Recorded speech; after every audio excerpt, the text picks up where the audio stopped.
Maaf, balas WhatsApp-nya agak lama. Nggak apa-apa.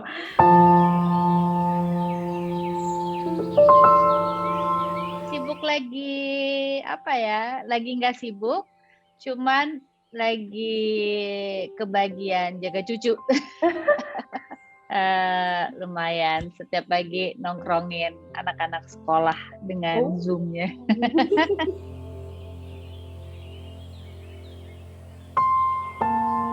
Film itu adalah sesuatu yang apa ya? Pekerjaan yang sangat saya cintai, gitu. Jadi bukan karena sesuatu yang ingin dicapai, sesuatu yang ingin diraih, sesuatu yang nantinya akan menjadi besar untuk saya, tidak. Tapi karena saya memang suka dan cinta di dunia perfilman. Jadi saya bekerja untuk membuat sebuah karya tidak memikirkan embel-embel lainnya, selain hanya ingin memberikan sesuatu yang terbaik untuk orang yang sudah memberikan kepercayaan kepada saya. Kedua, ingin menjadikan karakter yang saya mainkan ini menjadi layak dan diterima untuk ditonton, gitu. Jadi makna film tuh besar buat saya karena saya mencintai apa yang saya kerjakan.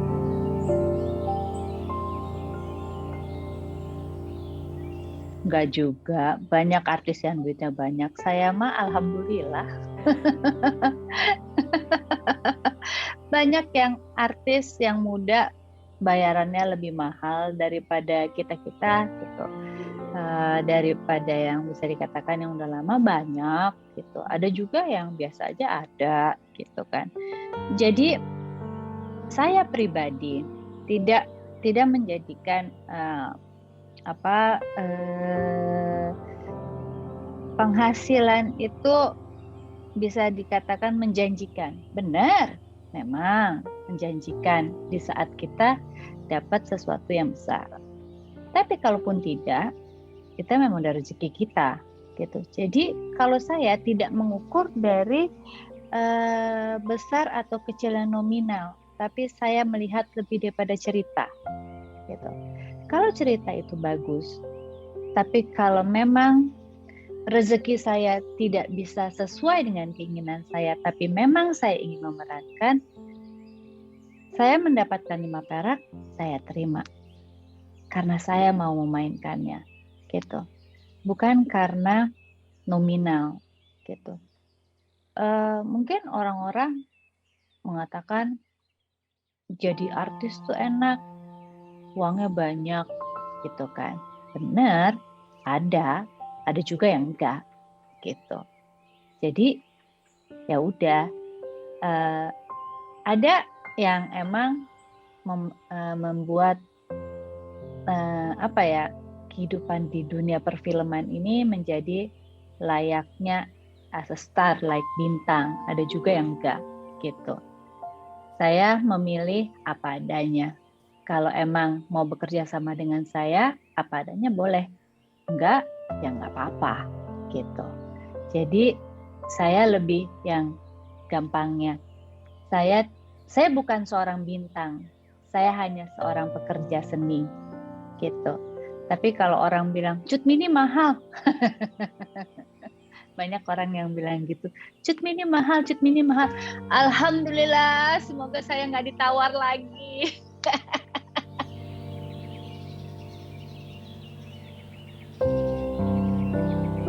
Hampir rata-rata saya berkesan memainkan peran saya. Arisan, pertama kali saya terjun payung di dunia perfilman. Itulah asal muasal saya mendapatkan ilmu berakting yang sebenarnya. Saya sangat suka dengan peran Mimi yang lurus, yang clean gitu, yang ya udah gitu aja gitu. Saya suka dengan Mimi. Tiba-tiba saya dapat Muslimah. saya jatuh cinta sebagai ibu guru. Karena anak-anak saya yang ada di Laskar Pelangi, mereka melihat saya benar-benar sebagai seorang guru. Padahal saya cuma seorang yang saat itu memerankan sebagai guru. Tapi mereka menganggap saya sebagai seorang guru. Saya jatuh cinta dengan Muslimah. Saya memainkan lagi peran-peran lainnya. Walaupun cuma 2 scene, saya menikmati peran saya di dalam 2 scene di Posesif. Gitu. Saya mungkin kemarin saya berperan sebagai ibu yang harus merendah, harus selalu menata hati gitu untuk menghadapi keadaan yang ada di depan saya gitu. Begitu saya memainkan peran yang hanya 2 scene yang digarap oleh Edwin dalam film Posesif, saya juga jatuh cinta. Ternyata saya bisa ya membuat emosi yang tinggi dan geram gitu. Bisa juga gitu. Terus begitu saya main Atira, saya ditekan, rasa saya dihilangkan, cuman ada banyak kebencian, banyak kebencian, harus banyak keikhlasan, harus banyak ini, harus banyak itu. Saya pun jatuh cinta menjadi Atira. Di 2 Garis Biru menjadi ibunya Bima. Harus menghadapi seorang anak yang tiba-tiba melakukan sebuah kesalahan yang besar. Saya menganggap saya menjadi orang tua yang baik, yang sudah mengajarkan segalanya dengan kebaikan, dengan agama. Tapi ternyata itu semua tidak bisa menjamin anak kita di depan mata dan ada di belakang mata kita. Itu pun menjadi pelajaran buat saya. Saya tidak bisa memilih mana, karena saya suka apa yang saya kerjakan.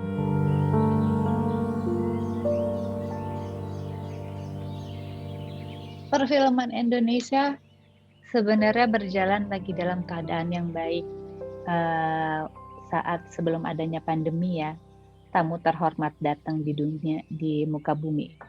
Pada saat itu semua orang sedang membuat karya yang baik untuk ditonton oleh penonton Indonesia, pencinta film Indonesia. Walaupun bisa dihitung dengan jari, kadang-kadang kita kekurangan penonton dalam sebuah cerita yang baik gitu. Tapi ya apa boleh buat, emang begitulah keadaannya gitu. Yang penting para pencinta film, mereka membuat karya. Itu menjadi sebuah penghasilan, alhamdulillah. Kalaupun tidak, itu bisa menjadi penikmat cerita, penikmat penonton yang hanya segelintir. Turun naiknya perfilman Indonesia tuh sangat sangat seru gitu loh. Bisa tiba-tiba nggak ada pemain, bisa tiba-tiba nggak ada alat di Jakarta, tiba-tiba nggak ada set, tiba-tiba seru sekali gitu. Sampai akhirnya perfilman Indonesia ini bisa dikatakan kalau saya cukup bangga menjadi seorang pemain, khususnya untuk pemain Indonesia. Saya tidak bercita-cita untuk menjadi pemain di luar sana, karena saya udah terlalu menikmati apa yang saya kerjakan di sini. Bukan karena saya tidak mau bersusah payah, enggak, tapi karena saya udah terlalu menikmati dan saya terlalu mencintai apa yang saya kerjakan sekarang ini gitu. Kalau emang ada langkahnya saya harus keluar dari Indonesia, dengan senang hati. Kalaupun tidak, udah cukup, alhamdulillah gitu buat saya. Jadi di saat tamu besar itu pun datang, kita disuruh stop semuanya untuk tidak berkarya, melakukan apapun, untuk menikmati apa yang ada. Tiba-tiba yang tadinya film Indonesia banyak di bioskop, tidak ada penonton, sekarang mulai orang-orang kangen film Indonesia, rindu film Indonesia, ini Indonesia, itu Indonesia. Kemarin-kemarin ada di mana di saat kita berkarya? Gitu. Ini semuanya mungkin harus dilihat gitu ya. Jadinya apa ya? Nggak ini dari tahun 2020 sampai 2021 tuh kayak kita tuh harus ngelihat diri kita. Ayo, jangan sembarang ngomong aja gitu. Kangen ini, kangen itu. Ntar di saatnya udah giran boleh bersiraturahmi, diundang nggak mau datang gitu. Ya kan? Sekarang saatnya tidak boleh ketemu siapa-siapa, kangen silaturahmi gitu. Jadi ya ini adalah emang bisa dikatakan kalaupun nantinya bioskop itu kembali, ya kita harus benar-benar menghargai semuanya gitu loh. Kalaupun kita mau menikmati apa yang akan kita lihat, ya kita harus benar-benar menikmati sebuah karya yang entah baik entah tidak baik, tapi kalau emang kita cinta dengan apa yang ada maksudnya kita cinta dengan hasil anak bangsa, kita terima itu.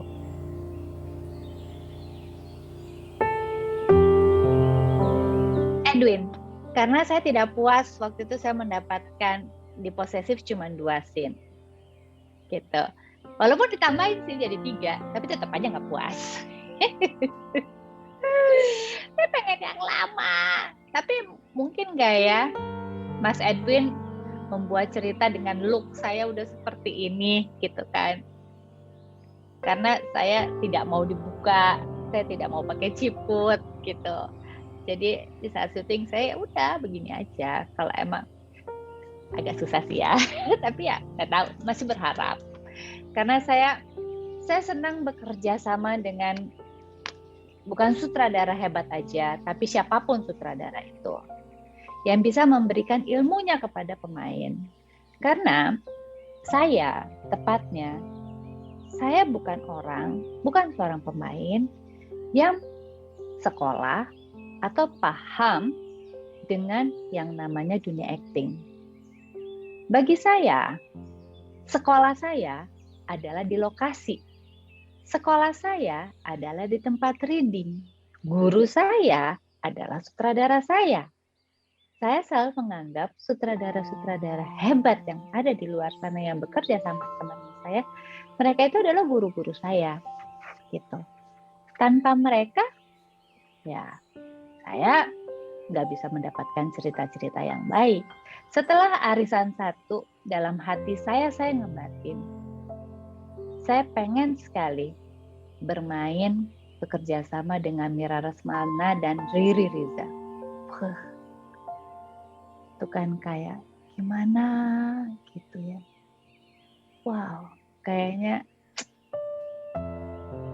Tapi akhirnya dalam batin saya juga kayaknya nggak mungkin ya saya bisa main sama mereka berdua.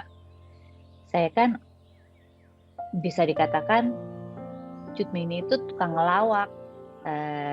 Saya ikut di komedian gitu kan. Emang saya suka melakukan sesuatu yang baru gitu. Sampai akhirnya saya jatuh cinta juga dengan Project P pada saat mereka adalah guru-guru saya yang bikin saya menjadi bisa tektokan secara cepat gitu. Ini saya dipakai untuk menjawab semua pertanyaan-pertanyaan. Mereka yang mengajarkan saya untuk improve. Saya selalu melihat diri saya, nggak mungkin deh Mira Lesmana sama Riri Riza nelpon saya gitu. Kenapa ya? Saya jadi tukang ngebandel. Coba saya serius. Apa boleh buat kalau Allah berkehendak. Sampai saya ingat banget pertama kali ketemu dengan Riri Riza, saya bersalaman, saya cuma bilang, saya senang loh di casting sama Mas Riri. Kalau nggak diterima juga nggak apa-apa.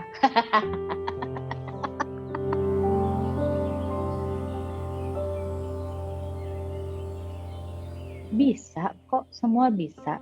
Emang jalannya aja belum. Tapi kalau kita ngebandingin sama Korea gitu, ya Korea mereka sangat ini sekali, saya penonton Korea, mohon maaf, bukan di saat pandemi, tapi udah dari tahun 99. Saya suka dengan acting kesederhanaan mereka, dengan flawless, dengan makeup yang sangat natural gitu. Saya suka dengan semuanya gitu. Mereka dibantu oleh pemerintahannya, mereka bisa menggunakan semua fasilitas yang ada di Korea gitu kan. Mereka dijamin cara kerjanya, mereka benar-benar dijaga gitu. Mereka jadi kayak asetnya negara gitu. Mereka tuh kayak kebanggaan, tapi emang akhirnya benar. Dari cuman drama Korea aja menjadi dijaga sampai akhirnya ada K-popnya, mereka lebih jaga lagi, walaupun emang dramanya di sana emang banyak. Dalam artian drama cara mereka bekerja, itu cara mereka bekerja gitu untuk mencapai titik yang sampai sana itu mereka jaga gitu. Mereka jaga semuanya. Dan orang masyarakat Korea tuh cinta dengan hasilnya. Mereka nggak perlu nembus mana, mereka box office di ininya, di negaranya gitu. Begitu mereka nembus mana-mana, mereka box office lagi gitu. Ya kan? Ya, akhirnya Korea ya, aduh, saya banyak banget deh belajar dari yang saya tonton di drama-drama Korea itu, cara penyampaian, aduh, mereka tuh nggak lebih, nggak ini, nggak itu gitu, kayak semuanya tuh di porsinya, dari makeup, baju, semuanya di porsinya gitu, nggak pernah salah. Kita juga udah punya banyak cerita-cerita yang baik, ya kan? Banyak juga kok film-film pendek kita juga yang masuk di festival-festival film gitu. Banyak juga film-film panjang kita yang udah masuk di festival-festival film, dan emang banyak orang sana, maksudnya ya emang belum nembus Oscar, tapi di festival lain kita udah cukup dihargai kok, seperti itu. Soon kita akan berada di Oscar. Tenang.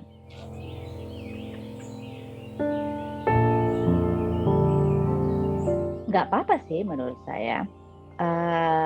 Kan itu cerita yang baik di Korea, dan akhirannya mereka ingin, dan Koreanya pun mengizinkan gitu, PH di sana mengizinkan untuk cerita itu di remix lagi gitu, dengan negara yang lain, dengan cerita yang lain, dengan ceritanya mungkin kayak ada dicampur-campur, diaduk-aduk gitu ya, dengan itu kan budayanya mereka, nggak bisa kita bawa ke sini semua plek-plek gitu kan, dicampur, diolah menjadi sebuah cerita yang menyenangkan dan segar untuk dimainkan oleh pemain-pemainnya.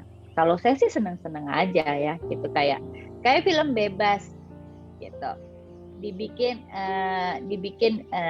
di sana Sani ya kan gitu, di sini bebas gitu ya. Mas Riri menggabungkan antara bebas yang Korea dengan bebasnya Indonesia gitu. Di sana dicampur, diolah dari ceritanya, dari apanya segala macam, tapi kan karakternya yang lain kan tetap gitu kan, tapi ada penambahannya gitu ya, karena emang otaknya kan beda gitu ya kan, otaknya kan beda, semuanya beda gitu. Jadi ya kalau saya sih ada cerita bagusnya Korea di remix ya silakan aja, bagus sih ceritanya, gemes aku tuh.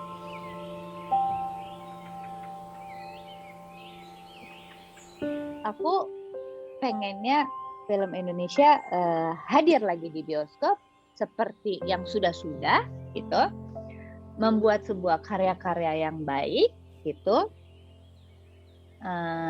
tetap memberikan cerita-cerita indah, kisah cinta yang menyenangkan dan tidak menyenangkan itu gitu. Jadi harapan aku ya paling enggak kalau misalnya nantinya bioskop itu akan kembali dibuka, yuk kita nonton, jangan sampai nanti ditutup lagi bilang kangen loh.